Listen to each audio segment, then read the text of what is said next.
అందరికీ నమస్తే నొల్లా welcome to MR media Telangana. This is Rekha. Revanth Reddy ప్రభుత్వం ఈ 2025 సంవత్సరంలో చాలా జీవితాలను అతలాకుతలం చేసిందనేది వాస్తవం. ఎంతో మందిని రోడ్డున పడేటట్టు చేసిందనేది వాస్తవం. నిజంగా ఇలా ప్రజల దగ్గర కొనుగోలు స్థాయి లేదు, కొనుగోలు శక్తి తగ్గిపోయిందంటే దానికి కారణం రేవంత్ రెడ్డి సర్కారే.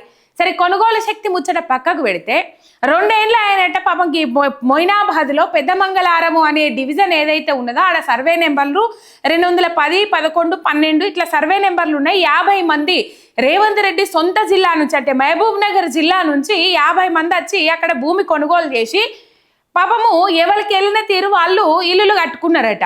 ఒకళ్ళు గుడిసెలలో ఉన్నారట, ఒకళ్ళు రేకుల రూమ్లు వేసుకున్నారట, వెళ్ళినోళ్ళు ఒకళ్ళు బిల్డింగులు కట్టుకున్నారట.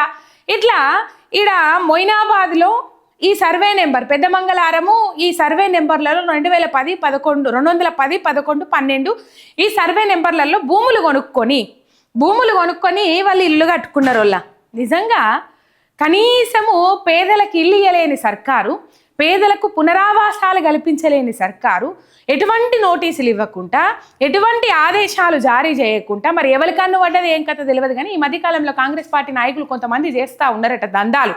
ఎకరాలు కబ్జా పెట్టి ఎకరానికి ₹1,00,000 లేకపోతే ఇట్లా అమ్ముకుంటా ఉన్నారట. దాదాపు మనం చూడలేమా, కొద్ది రోజుల కిందనే నాకు తెలిసి ఆ ఎమ్మెల్యే పేరు గుర్తొస్తలేదు కానీ కాంగ్రెస్ ఎమ్మెల్యేనే ఆ అడవిని కబ్జా పెట్టి ఆ 1 ఎకరం ₹1,00,000 చొప్పున దాదాపు 1000 ఎకరాలు ఏమో కబ్జా పెట్టి 1 ఎకరము ₹1,00,000 చొప్పున అమ్మి పడేసి కాగితాలు చేపించిండట. ఇక మరి గట్లనే గీదేవాళ్ళని చేపించిరా పాపం తెలియదు కానీ, లేకపోతే కొన్న తర్వాత ఎవరైనా కాంగ్రెస్ నాయకుల కన్నుపడ్డదా వాళ్ళ పెద్దల కన్నుపడ్డదా తెలియదు కానీ ఎటువంటి ఆదేశాలు జారీ చేయకుండా, ఎటువంటి నోటీసులు ఇవ్వకుండా మరి ఎందుకో ఈ ప్రభుత్వము వచ్చిన ఓలే గిరిజన బిడ్డల మీద ప్రతాపం చూపెడతా ఉన్నది. రెడ్డి ప్రభుత్వం అనా లేకపోతే రెడ్డి సామాజిక వర్గానికి చెందిన వాళ్ళు ఎక్కువగా ఉన్నారనా, ఆధిపత్య వర్గాలకు చెందిన వాళ్ళు ఎక్కువ ఉన్నారనా తెలియదు కానీ మొత్తం మీద వాళ్ళ చుట్టాల జోలికి పోతలేరు. ఇట్లా ఈ సామాజిక వర్గానికి రేవంత్ రెడ్డి సామాజిక వర్గానికి చెందిన వాళ్ళ జోలికి పోతలేరు.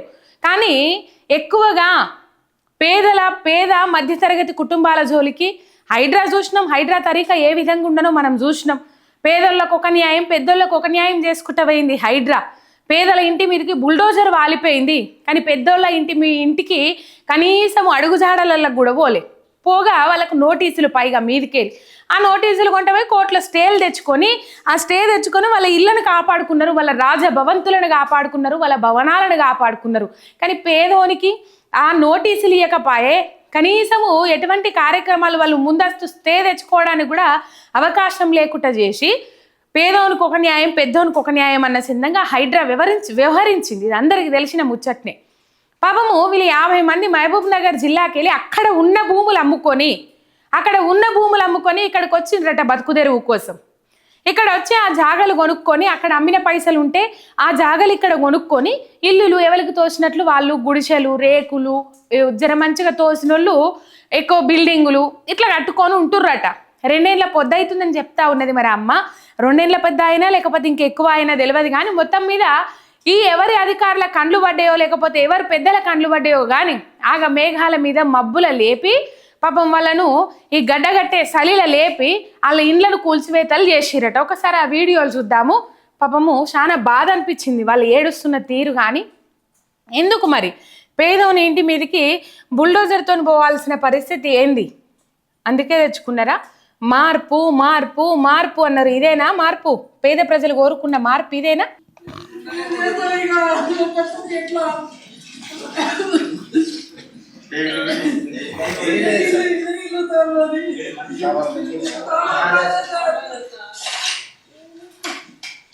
నా పేరు నేను కొని మేస్త్రి పని చేస్తాను. మేస్త్రి పనికి వెళ్తాం.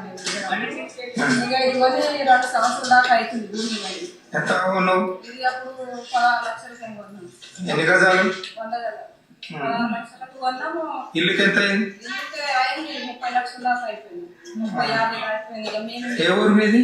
మాది ఇక్కడ షాద్నగర్. ఈ సైడ్ ఏ ఊరు?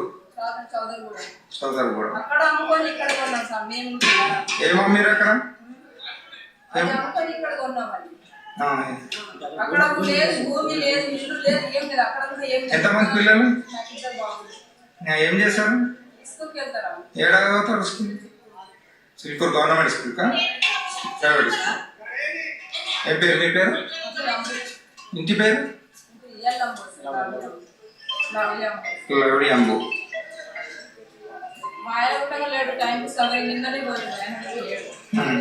ఎన్ని గంటలకు వచ్చి ఊరు కొట్టిరు?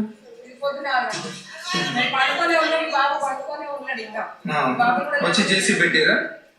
వచ్చి జేసీ పెట్టిరా? వచ్చి రాగానే చేసి పెట్టారు. మాకు ఒక 2 రోజుల ముందర చెప్పేస్తే మేమన్నా సామాన్ తీసేస్తుంది. మాకు అసలు తెలియనే తెలియదు.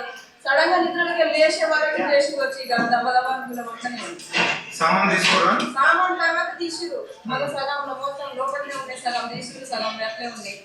మాకు 2 రోజుల ముందర చెప్తే మేము ఎట్లా చేసుకుంటున్నాం అసలు తెలియదు. మాకు సడన్ గా వచ్చి నిద్రలో పిల్లలు పడి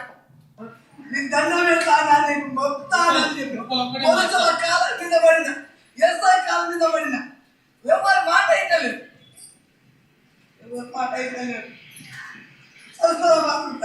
ఒక్క నెల కిరాయికి ఖాళీ చేస్తే ఒక 3 నెలల దాకా టైం పడుతుంది. నెల దాకా టైం ఇస్తాం.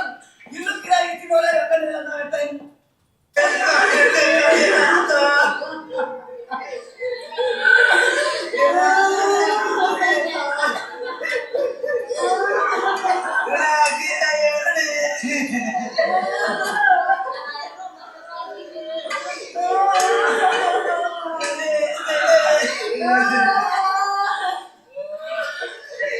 చూడుర్రి, వాళ్ళ కష్టార్జితము వాళ్ళు రూపాయి కూడబెట్టుకొని ఊళ్ళ దగ్గర పొలాలు కొనుక్కొని ఊళ్ళ పొలాల దగ్గర పనిచేస్తే అయితలేదు అని చెప్పేసి ఆ పొలాలు అమ్ముకొని ఆ ఊళ్ళున్న భూములు అమ్ముకొని ఆ గుంటనో 2 గుంటలు లేకపోతే ఎకరమో 2 ఎకరాలు అమ్ముకొని ఈడ కొనుక్కుంటే ఈడ పరిస్థితి గిట్ల ఏడిచింది.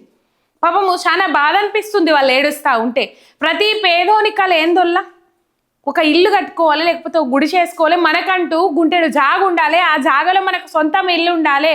ఎన్ని రోజులున్నా కిరాయి బతుకులే, ఎన్ని రోజులున్నా అద్దె బతుకులే అని చెప్పేసి ఆలోచన చేసి పేదలు పాపం రూపాయి కూడబెట్టుకొని తిండి తినక కాయ కష్టం చేసి ఓ ఇల్లులు కట్టుకున్నారు. వాళ్ళ నోటీసులు ఇవ్వనుంటిరి, స్టేలు ఇవ్వనుంటిరి. నోటీసులు ఇస్తే వాళ్ళు నోటీసులు పట్టుకొని ఆ కోర్టుకో ఎటో బోదురు. అంత ఆగ మేఘాల మీద కూల్చాల్సిన అవసరం ఏమున్నది?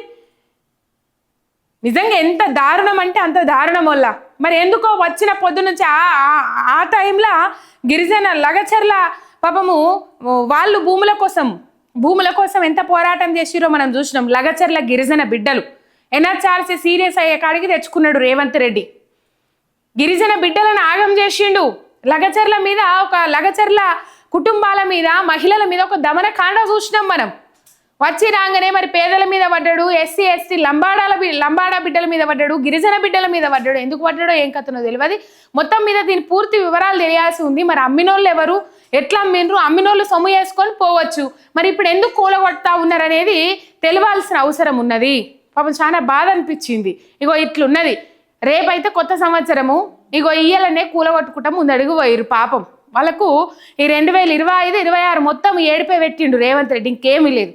ఒక సబ్స్క్రైబ్ చేసుకొని సపోర్ట్ చేయండి. మీ ఎంఆర్ మీడియా తెలంగాణ శనార్థి.